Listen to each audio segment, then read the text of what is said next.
E aí, pessoal, tudo certo? Bom, hoje nós vamos começar um novo assunto aqui no curso, que é a formulação lagrangiana e hamiltoniana da mecânica clássica. O que nós vimos até aqui foi basicamente a formulação newtoniana, né? Na formulação newtoniana, então, a gente precisa conhecer quais são as forças que atuam sobre um certo corpo, e conhecidas essas forças, nós conseguimos determinar as equações de movimento para esse corpo, né? Então, a formulação newtoniana ela está contida nas três leis de Newton que a gente já estudou. Depois de falar um pouco da formulação newtoniana, a gente viu alguns princípios do cálculo variacional, né? Então, no cálculo variacional, a gente queria resolver o seguinte problema. Eu tenho um certo funcional, que é essa integral aqui, de x1 até x2, de uma certa função f, que depende de um y, de x, da derivada dessa função, e de uma variável independente x, né? Então, o objetivo era encontrar qual é a função y de x que faz com que essa integral aqui, que esse funcional, seja um extremo, né? Então, basicamente, o que nós fizemos foi supor que uma certa y de 0 e x faz j ser um extremo. E aí nós fizemos pequenas variações nessa função y de x aí, né? Nós consideramos funções vizinhas a essa aqui, né? Mantendo os limites aqui fixos. E para isso a gente escreveu essa função y de x como um y de x e um parâmetro alfa, né? E aí nós tínhamos lá y de 0 e x é a função que faz com que o funcional seja um extremo, e nós somamos aí um certo alfa eta de x, né? Então, colocando isso aqui, fazendo lá alguns cálculos, nós chegamos na seguinte equação, né? Nós temos que, para que a minha função y de x seja um extremo, eu preciso que a derivada parcial de f em relação a y menos d dx de parcial f parcial y', isso aqui seja igual a zero. E essa equação aqui foi a equação que a gente chamou de equação de Euler. Então, essa aqui é a chamada equação de Euler, certo? Então, isso é um resumão do que a gente viu mais recentemente. Agora, nós vamos começar introduzindo uma notação mais compacta para essas variações aqui, né? Porque, basicamente, para chegar na equação de Euler, o que a gente fez foi derivar esse funcional j em relação ao parâmetro alfa e igualar essa derivada a zero, né? Ou seja, para encontrar o extremo. Então, nós tínhamos que derivada parcial de j em relação a alfa era igual a zero, certo? Bom, a gente pode usar a seguinte notação, né? Dizer que parcial j parcial alfa vezes um d alfa, isso aqui é igual a um delta j, tá? Isso aqui é uma notação, simplesmente. E, analogamente, parcial y parcial alfa vezes d alfa vai ser igual a um delta y. Se a gente usar essa notação aqui e substituir o j e o y aqui nessa expressão, ou seja, eu quero reescrever parcial j parcial alfa usando essa nova notação, a gente vai ter o seguinte, que delta j vai ser igual a delta dessa integral aqui, x1 x2 de f de y' e x dx. Isso aqui tem que ser igual a zero, tá? Essa variação do meu funcional j tem que ser igual a zero quando eu faça uma variação em relação ao parâmetro alfa, tá? Então, isso aqui é só uma notação mais compacta para essa forma do cálculo variacional. A formulação lagrangiana da mecânica clássica ela é posterior à formulação newtoniana, tá? Eu vou deixar um link aqui na descrição do vídeo para um documentário que fala um pouco da vida do Lagrange e de como ele chegou na sua teoria, tá?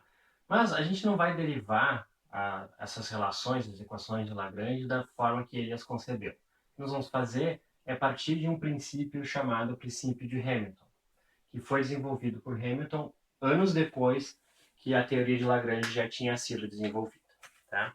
Então, em dois trabalhos publicados em 1834 e 1835, o Hamilton anunciou um princípio dinâmico sobre o qual é possível basear toda a mecânica e também quase toda a física clássica. Esse princípio ele pode ser escrito da seguinte forma: de todos os possíveis caminhos através dos quais um sistema dinâmico pode se mover de um ponto a outro em um intervalo de tempo especificado e consistente com todos os vínculos, o caminho tomado é aquele que minimiza a integral temporal da diferença entre as energias cinética e potencial. Bom, então, do ponto de vista de cálculo variacional, nós podemos escrever o princípio de Hamilton da seguinte forma, né? Vai ser a variação, ou a variação da integral de T1 até T2 de T menos U. Então, T aqui é energia cinética e U é energia potencial da minha partícula, integral em dt. Isso aqui vai ser igual a zero, certo? Vamos começar pensando em um sistema de coordenadas retangulares. Né? Em um sistema de coordenadas retangulares, a energia cinética de uma partícula tipicamente depende só das velocidades. Tá? Então, se eu tenho um sistema de coordenadas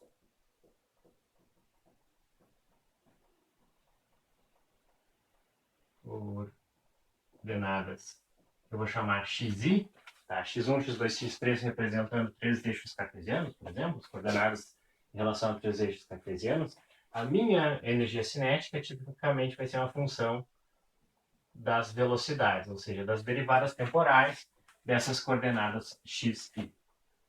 Se a gente estiver tratando de um sistema conservativo, ou seja, se essa minha partícula está imersa em um campo de forças conservativo, a energia potencial não deve depender das velocidades, deve depender apenas das posições.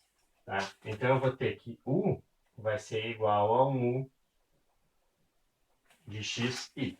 Tá? Então nessas condições eu vou fazer a seguinte definição. Eu vou chamar essa diferença t menos u aqui de uma função L. Tá? Então eu vou definir L como t menos u. E dentro dessas condições aqui, eu vou ver que essa função L ela vai depender da posição e das velocidades da minha partícula.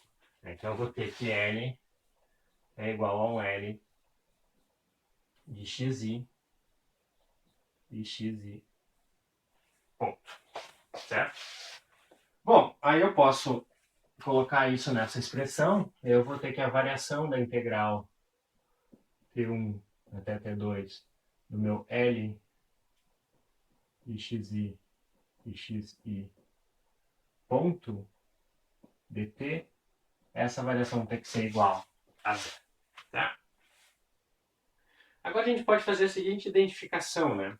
Se a gente for pensar, quando a gente tratou de cálculo variacional, o que aparecia aqui no integrando era uma função f. Né? Então eu tinha um f que era igual a uma função de um y linha e de um x.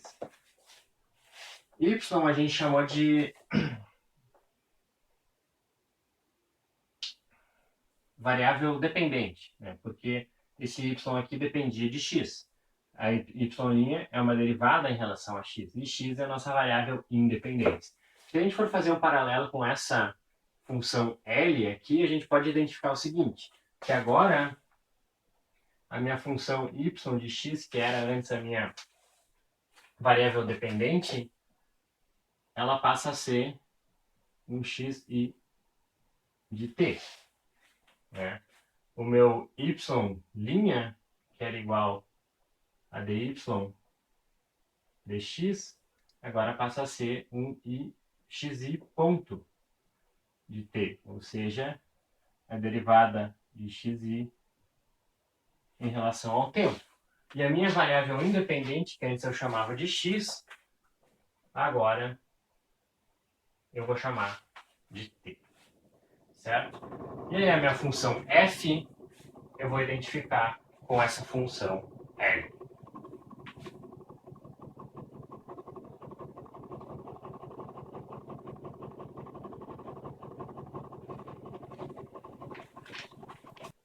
Bom, então fazendo essas identificações aqui, a gente tem o seguinte, né? Para que isso aqui seja verdade, ou seja, para que essa função L faça com que esse funcional aqui seja um extremo, eu preciso que ela satisfaça a equação de Euler. Então eu vou ter o seguinte, eu vou ter aqui a derivada parcial de L em relação à minha variável dependente, que agora é xi, ou as minhas variáveis dependentes xi, menos derivada em relação à minha variável independente, que é o tempo agora, a derivada parcial de L em relação a xi ponto, isso aqui vai ser igual a zero. Tá?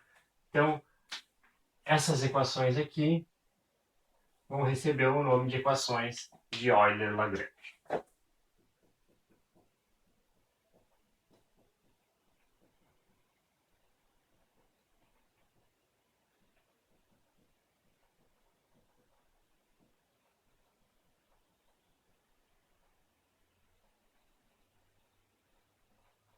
E a partir delas, a gente vai conseguir determinar as equações de movimento para uma partícula ou para um sistema de partículas. O que nós vamos ver agora são alguns exemplos de como fazer isso a partir dessas equações aqui. Bom, então vamos começar com o exemplo de um oscilador harmônico simples. Tá? Então, o oscilador harmônico simples ele é caracterizado lá por uma partícula que tem massa m e sobre essa partícula atua uma força restauradora. Tá? Então, se a gente for usar a formulação newtoniana, a gente vai obter a equação de movimento para esse sistema fazendo o seguinte: a gente determina qual é a força que atua sobre uma partícula. Então, nesse caso, a força vai ser igual a menos kx. X vai ser a posição da minha partícula em relação ao ponto de equilíbrio e k vai ser uma constante. E eu sei que em um sistema, em um referencial inercial, a força vai ser igual à massa da partícula vezes a sua aceleração. Então, daqui eu tenho que m vezes x dois pontos é igual a menos kx, e eu chego na equação de movimento para essa minha partícula.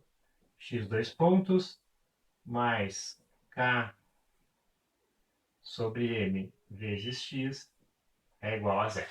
Tá? Então eu cheguei numa equação diferencial. Se eu resolver essa equação diferencial, eu consigo determinar a posição da minha partícula em função do tempo para esse meu oscilador harmônico simples. Agora vamos olhar como fica esse problema na formulação lagrangiana. Tá? Então, na formulação lagrangiana, o primeiro passo vai ser escrever a minha função L. Essa função L recebe o nome de lagrangiana.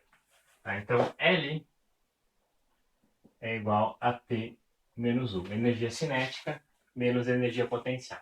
Nesse caso aqui, eu vou ter que a energia cinética vai ser igual a 1 meio da massa da minha partícula vezes a velocidade dela ao quadrado. E a energia potencial U vai ser igual a 1 meio de kx ao quadrado. Certo? Então daí eu tiro que o meu lagrangiano vai ser igual a 1 meio de mx ponto quadrado menos 1 meio de kx quadrado. Certo? Agora vamos usar a equação de Euler-Lagrange para esse sistema. Eu tenho aqui a derivada parcial de L em relação a x menos derivada temporal, a derivada de L em relação a x ponto. Isso aqui vai ter que ser igual a zero. Então vamos lá. Eu pego meu lagrangiano, derivo em relação a x. Esse primeiro termo não depende explicitamente de x. O segundo, a derivada vai ser simplesmente kx, ou menos kx. Então, isso aqui vai dar menos kx. A derivada em relação... aqui, derivada em relação a x ponto vai dar simplesmente m vezes x ponto. E a derivada temporal, isso aí, vai ser m vezes x dois pontos. Então, esse é o primeiro termo que aparece aqui, depois menos m x dois pontos. Isso aqui vai ser igual a zero. certo? Daí eu chego na mesma equação de movimento que eu cheguei lá para o caso da mecânica newtoniana. Certo? Bom, uma coisa interessante que a gente pode notar aqui, né, em nenhum momento eu usei o conceito de força. Tá? Eu cheguei na mesma equação de movimento para o meu oscilador harmônico, mas em nenhum momento eu usei o fato de que sobre essa minha partícula de massa m aí, atua uma força igual a menos kx. Tá? E como as energias potencial e cinética da partícula ou de um sistema de partículas elas podem ser definidas de forma independente das leis de Newton, né, eu tenho uma formulação da mecânica que é completamente independente da formulação newtoniana.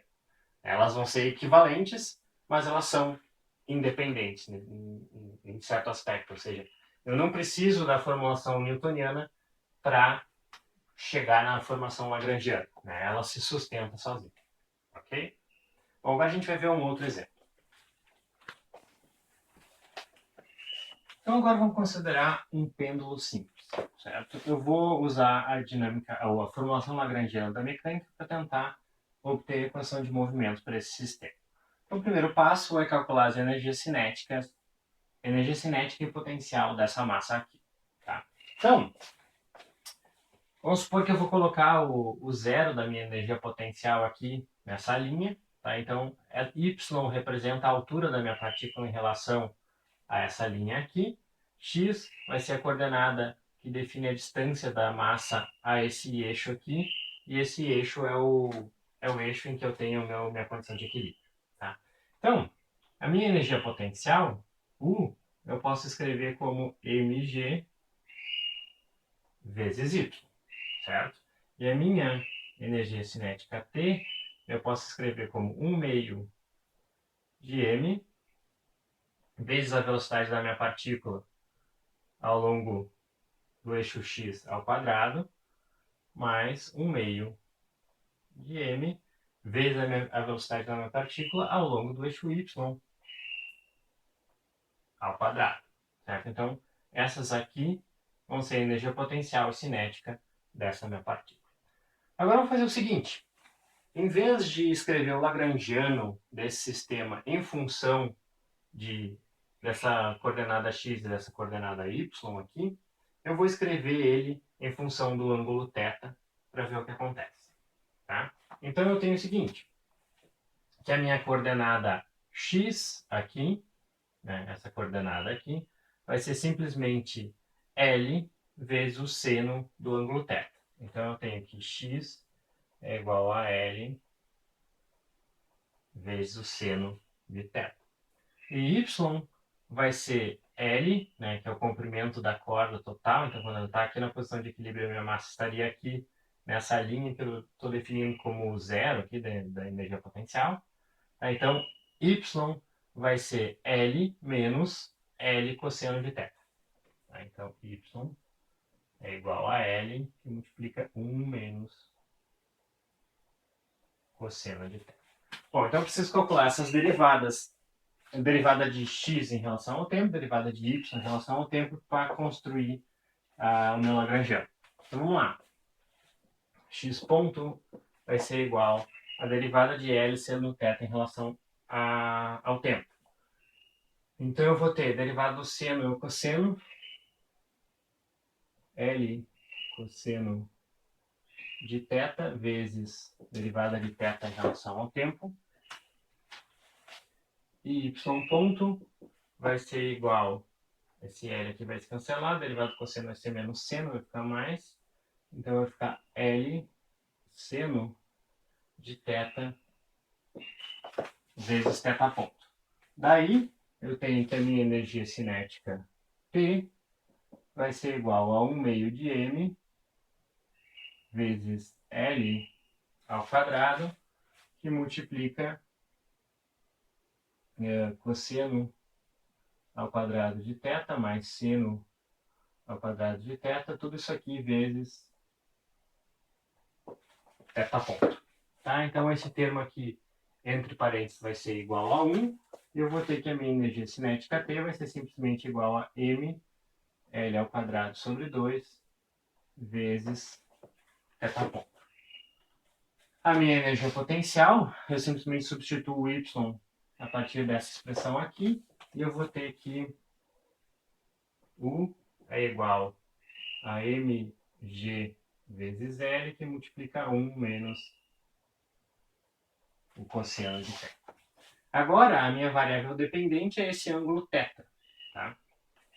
Então, vou escrever o meu lagrangiano como uma função de θ e θ ponto, e ele vai ser igual, então, a m L ao quadrado θ ponto sobre 2, mais, ou menos, desculpa, mgl 1 menos cosseno de θ. Ok?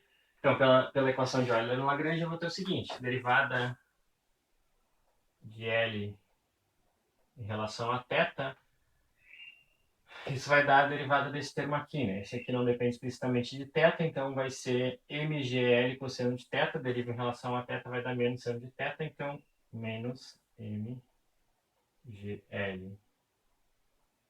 seno de θ.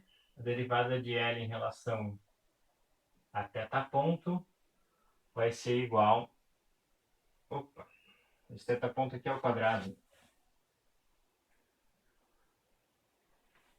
Vai ser igual a m L ao quadrado θ ponto. E a derivada temporal disso aqui, ddt de parcial L parcial θ ponto, vai ser igual a ml quadrado θ dois pontos.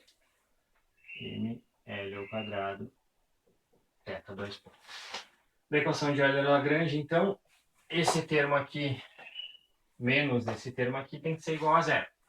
Então, eu tenho menos mgl seno θ menos ml ao quadrado θ dois pontos. Isso aqui é igual a zero. Então, multiplicando tudo isso aí por menos 1 e dividindo por ml quadrado, eu vou ter θ dois pontos mais, corta esse m, vai ficar L sobre G. Opa! G sobre L. Dividindo.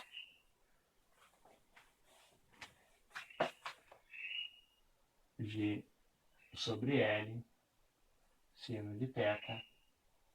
Isso aqui tem que ser igual a zero. E essa aqui, vocês já devem conhecer, é a equação de movimento para esse meu pêndulo simples. Ok? Então a gente usou a formulação lagrangiana da mecânica para obter essa equação de movimento aqui. O que é interessante notar é que nós não usamos como coordenadas x e y, ou seja, nós não usamos essas coordenadas cartesianas. Nós usamos como coordenada esse ângulo θ. E essa coordenada aí é a coordenada que nós usamos para definir quem é o lagrangiano. Então nós escrevemos o nosso lagrangiano em função do ângulo θ e não em função de coordenadas cartesianas. Isso sugere que a formulação lagrangiana permite que a gente faça algumas escolhas para as nossas coordenadas, certo? Então nós vamos falar sobre isso agora. Esse nosso último exemplo sugere que não necessariamente a gente precisa descrever o comportamento do sistema usando coordenadas retangulares. Mas na realidade é mais forte do que isso, né? Eu também não preciso usar coordenadas esféricas ou cilíndricas. As minhas coordenadas não necessariamente precisam ter dimensão de comprimento ou de ângulo, ou enfim. Elas podem, em geral, ter qualquer dimensão ou até serem adimensionais. Tá? Então a ideia é a seguinte, vamos pensar num sistema geral. E nesse sistema eu tenho N partículas.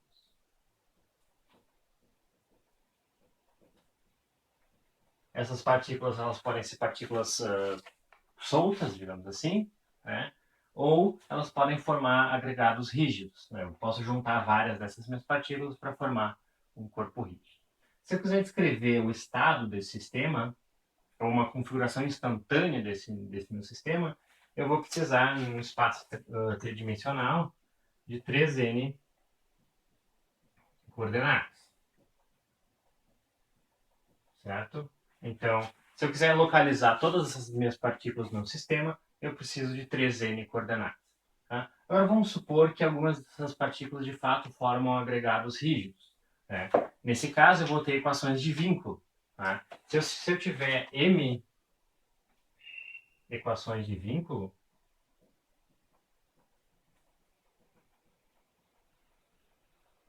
essas minhas 3n coordenadas elas não vão ser independentes entre si.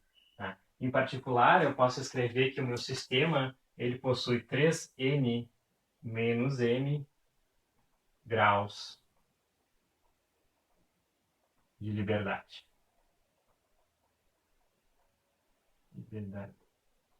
Certo? Então, para descrever a posição de todas as partículas do meu sistema, eu vou precisar de 3n menos n quantidades. Tá? Essas quantidades aí que vão determinar onde estão as minhas partículas. Tá? Eu posso chamar essas quantidades, então, de coordenadas generalizadas. Certo? Então, eu vou ter, vamos dizer que isso aqui é S, tá? S igual a 3n menos n. Para descrever a posição de todas essas partículas, eu preciso de S coordenadas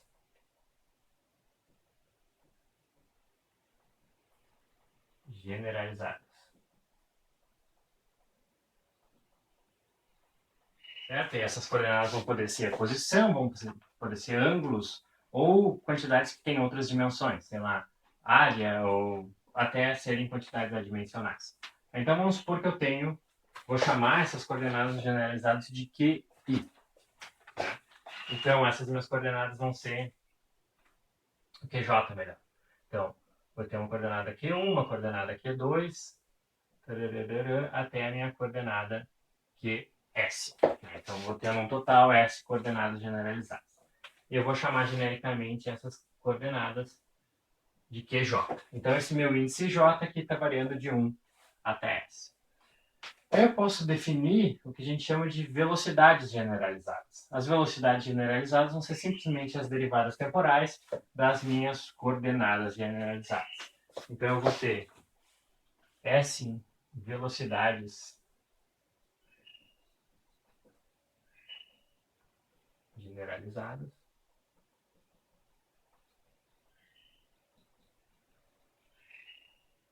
e essas vão ser Q1 ponto, Q2 ponto, até QS ponto, e eu vou, em geral, chamar isso aí de QJ ponto.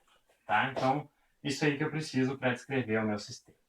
Agora, eu posso relacionar essas coordenadas generalizadas e essas velocidades generalizadas com coordenadas retangulares. Tá? Então, eu posso dizer que a minha coordenada x, alfa, i, né? Então, o índice alfa aqui vai ser um índice de partícula, tá? Então ele vai variar de 1 até n, e o índice i vai variar de 1 a 3, né? Representando 3 coordenadas cartesianas para essa partícula alfa.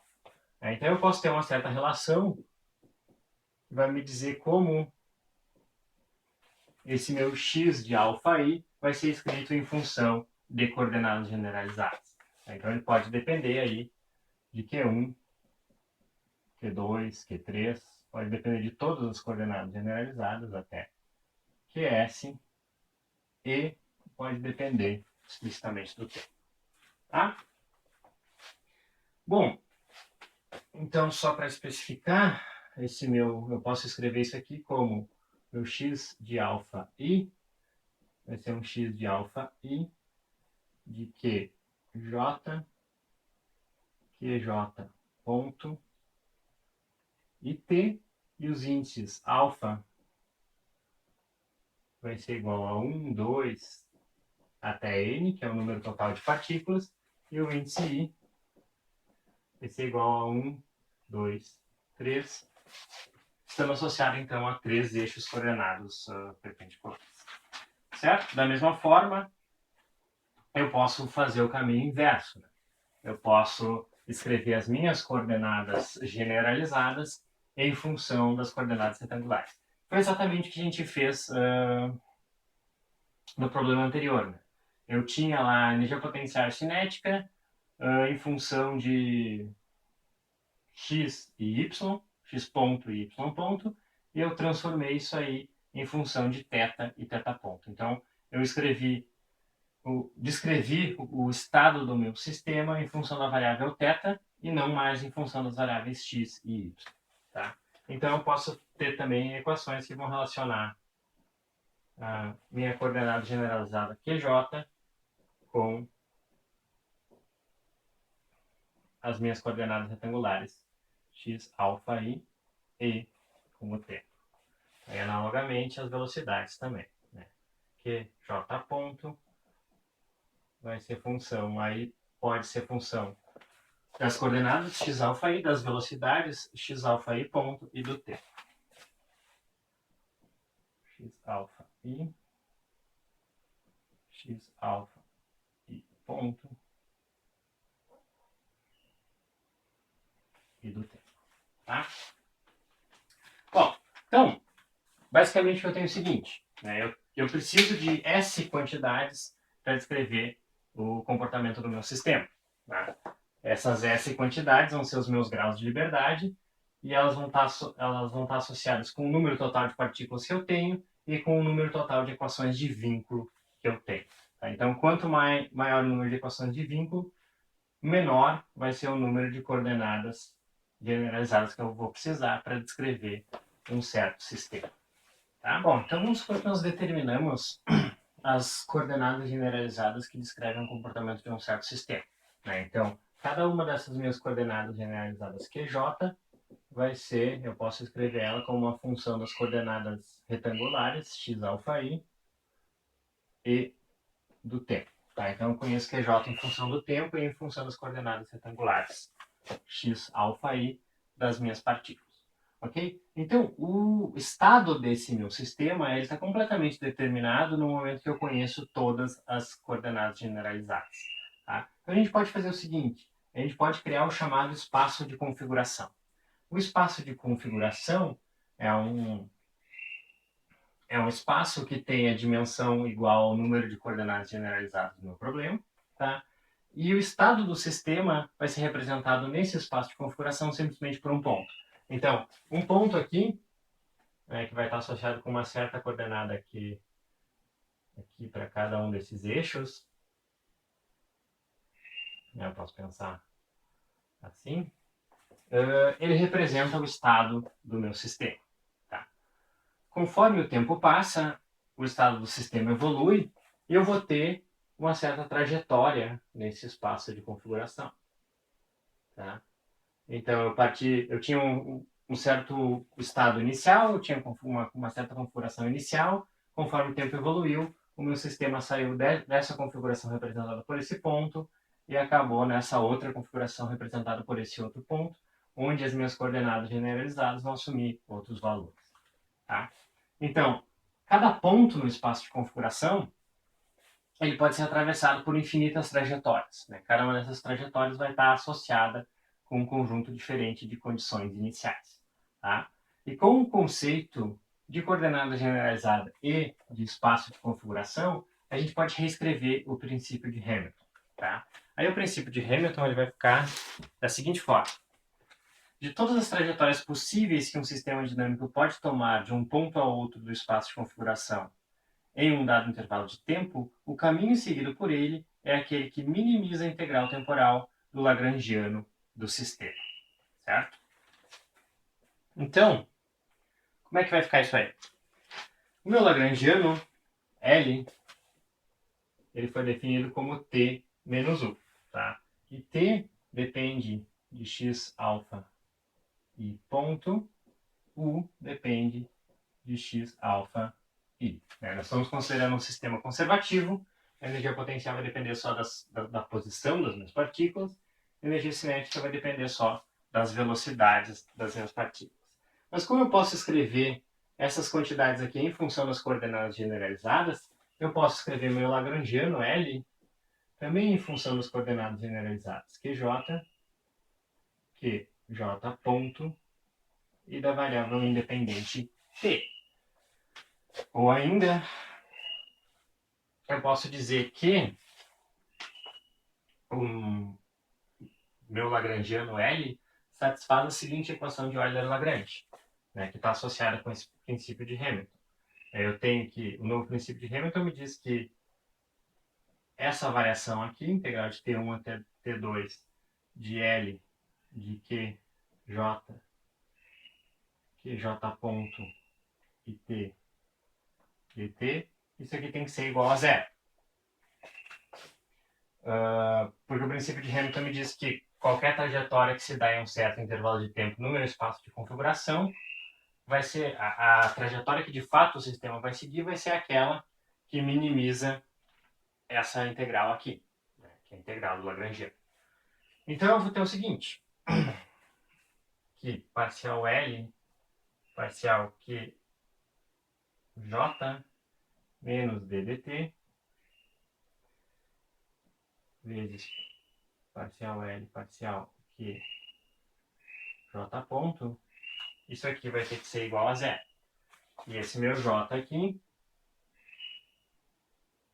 vai ser igual a 1, 2, até S, sendo S o número de graus de liberdade para esse meu sistema. Então, eu posso escrever as equações de Euler-Lagrange em função das minhas coordenadas generalizadas, certo?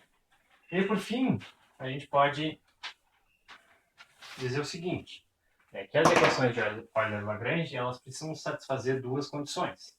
Essas condições são, a primeira, as forças que atuam sobre o sistema, com exceção das forças de vínculo, devem ser deriváveis de um potencial, certo? Então eu preciso forças conservativas. Isso pelo fato de eu estou assumindo isso aqui quando eu digo que a minha energia potencial depende só das coordenadas e não das velocidades. Tá? E a segunda condição é que as equações de vínculo devem relacionar as coordenadas das partículas e podem ser funções do tempo. Eu posso escrever essas minhas condições de vínculo como, então, FK de x, alfa, i e t igual a zero. Tá? E esse K aí vai variar de 1 até m, sendo m o número total de equações de vínculo que eu tenho.